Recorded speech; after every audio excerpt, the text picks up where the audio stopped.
Mais le problème, c'est le problème qu'on a en France, qu'on trimballe avec nous depuis extrêmement longtemps, qui est un problème de racisme, qui est un problème de... Ouais. Difficulté à intégrer.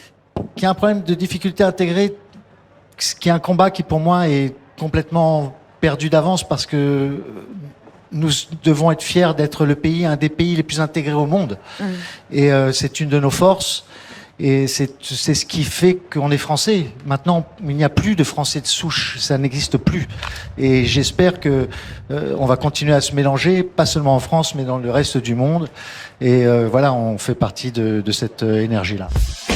Charlotte Dornelas. Médiocrité. Eh bien, en fait, chacun son métier, quoi. Faut pas qu'il essaye de faire de la philosophie, puisque c'est vraiment la catastrophe. C'est d'une confusion ahurissante, son propos, déjà, pour commencer. Et ensuite, il nous explique que, donc, on a du mal à intégrer, on est les plus racistes, et d'ailleurs, on doit se réjouir d'être le pays le plus intégré. À quoi? On ne sait pas. Désintégrer, à mon avis, serait un mot un peu plus adéquat à ce qu'il nous explique, puisqu'il nous explique qu'en fait, on est extrêmement intégré parce que nous ne sommes plus rien. C'est original comme propos, c'est vraiment très original. Donc c'est un mélange de tout, on ne sait pas très bien identifier. La seule chose dont on est sûr, c'est qu'il reste suffisamment de Français de souche pour les traiter de racistes du matin au soir. Parce qu'il y en a plus, mais il y en a quand même, au moment où les accusés de racisme. Ça ne veut rien dire. Simplement, il remet encore un coup de trick à la France qui n'en peut plus. Les Français juste n'en peuvent plus.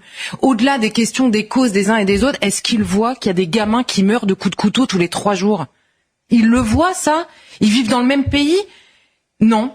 Ils sont ailleurs. Ils ne voient pas la souffrance réelle de gens. Ils les accusent du matin au soir, alors que les Français sont inquiets. Inquiets de voir disparaître leur pays. Inquiets maintenant de voir disparaître leurs enfants. Excusez-les. Vraiment, excusez-les.